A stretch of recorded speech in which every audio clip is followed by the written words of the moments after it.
Петар Андоновски го најави веќе како гостин во утрински брифинг, телефонско вклучување. Господине Андоновски, добро утро.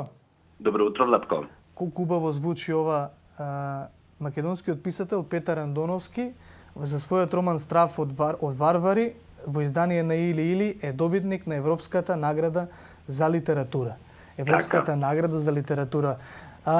Петар, повели, што е она што Европската награда за литература лично за тебе представува и што е она што Страфот варвари го нуди како, токму одредено специјално издание кое што го има ова високо признание? Па вака, наградите нема да не направат подобри писатели, но дефинитивно не прават повидливи. Наградите се одличен маркетинг, наградите распродаваат тиражи и отвараат врати. Особено наградите како што е Европската награда за литература се важни за нас кои пишуваме на така наречени мали јазици, односно јазици со мал број на говорители, затоа што, знаете, тоа подразбира и мал број на читатели.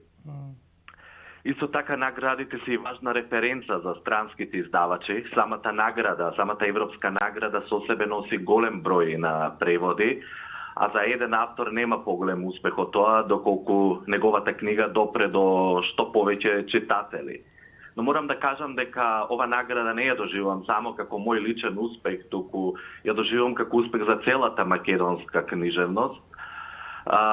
Иако ние немаме некоја долга културна и книжевна традиција, слободно можам да кажам дека по ништо не заостануваме зад многу поразвиени култури и книжевности. Гоце Смилевски, Лидија Димковска, Ненад Јолдевски исто така имаат добиено оваа награда. Во убаво друштво сте. Има доста македонски автори кои што бележат успеси во полето на литературата надвор од државава, не само овде.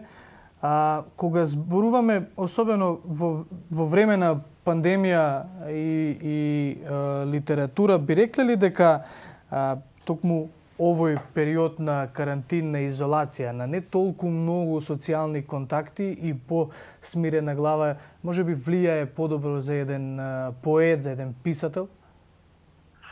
Мене лично многу убаво ми дојде тој еден месец додека бев во самоизолација. Сега веќе 2 недели како сум вратен на работа.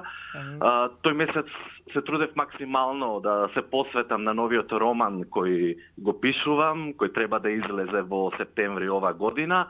Така да јас не ни почувствував дека нешто сум затворен или дека слободата ми е ограничена. Креативноста нуди разни форми на слобода. Но знаете, тоа е возможно само доколку сте добро, доколку вашите се добро и доколку не сте останале без работа, затоа што многу мои колеги кои се хонорарци, за жал овие месеци немаат никакви примања. Така, откажани им се сите оние тезги. Така.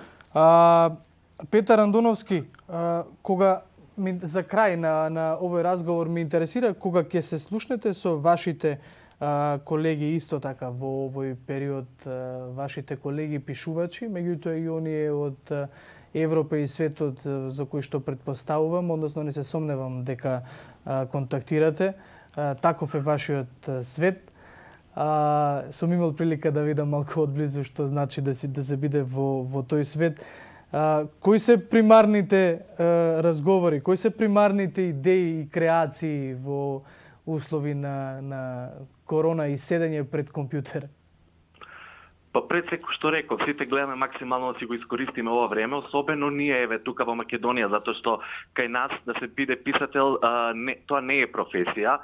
Сите ние имаме работа од која живееме, работа која подразбира од 8 до 4 часот одење, а потоа тоа малку време што ќе ни остане слободно го посветуваме на книжевноста.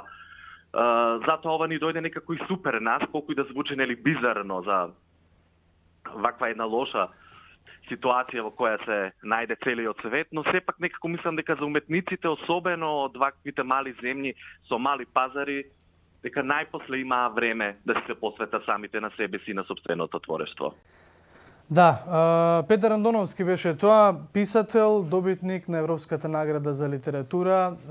Петар, ти благодарам што одвои време за утрински брифинг. Ти посакувам секако се уште многу награди, релативно млад писател, уште многу време за творење. Ова короната ќе заврши, меѓутоа ќе останат можеби оние стихови, оние зборови, реченици напишани во едни вакви услови кои што се вонредни за творење. Петар Андоновски, благодарност уште еднаш. Благодарам и на вас.